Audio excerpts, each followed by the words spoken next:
Welcome to IFAStories, where ancient wisdom meets modern storytelling.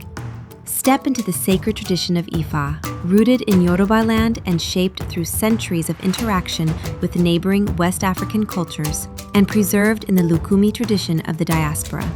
Here we engage the Ifa divination corpus, the sacred Odu through which Orunmila reveals insight into destiny and moral order, reflected in the lives of Orisha, Irunmole, Awos, communities, and all who seek guidance. These are not distant myths, but living teachings, bridges between past and present, illuminating responsibility, consequence, and the human path.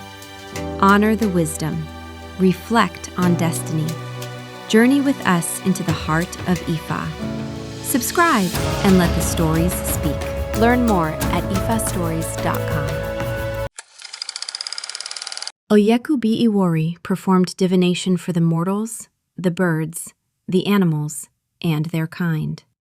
Oyeku Bi Iwori was famous in heaven for making divination for all divinities, mortals, animals, and birds alike.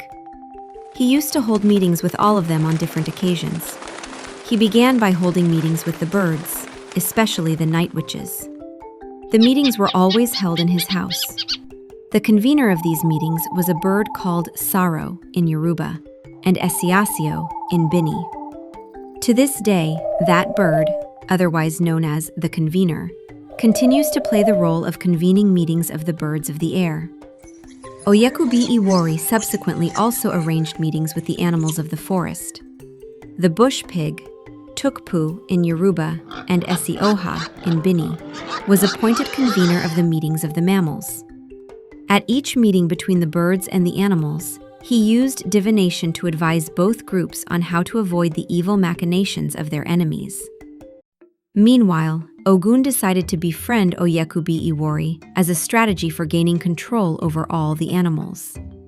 As a hunter, Ogun was no longer recording much success in his hunting expeditions because his potential victims were regularly making sacrifices with the help of Orunmila. One day, Ogun made a clean breast of his intentions and told Orunmila that he was preparing for his annual festival and sought advice on the animals he was going to kill for the celebration. Oyeku Bi Iwori asked Ogun what he had in mind, and he disclosed that he required Saaro and Tukpu for his sacrificial rites.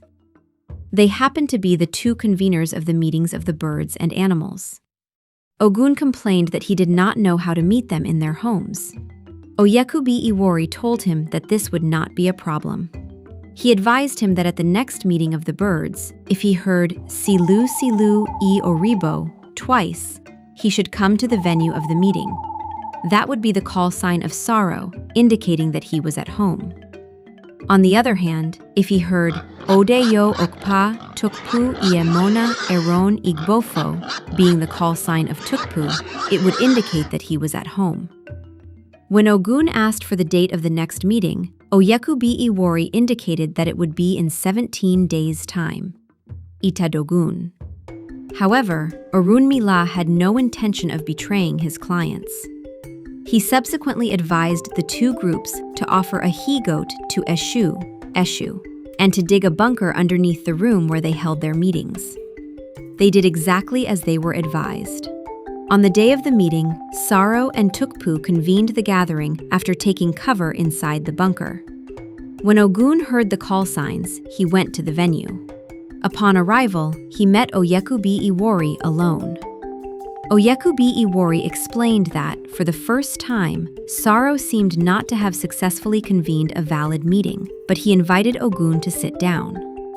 Unknown to him, the birds and animals had dug a concealed trench beneath the chair where Ogun sat. As soon as he sat down, he fell into the hole and the fire started burning. At that point, all the birds and animals ran off for safety. Later, a rat called Uyengen in Bini, known by another name in Yoruba, rejoiced in surviving the ordeal by singing, Esemi Bona Miku. When Ogun saw the animals running, he decided to pursue them wherever they went, but he did not succeed that day. Since then, he began to hunt them one by one and kill whichever he could lay his hands on. That is when hunters began to set traps and use guns, spears, bows, and arrows to kill birds and animals. When this Odu appears at Igbodu, the person concerned will be advised to prepare his own Ogun without delay and to refrain from holding meetings with people. He should endeavor not to belong to any club or association.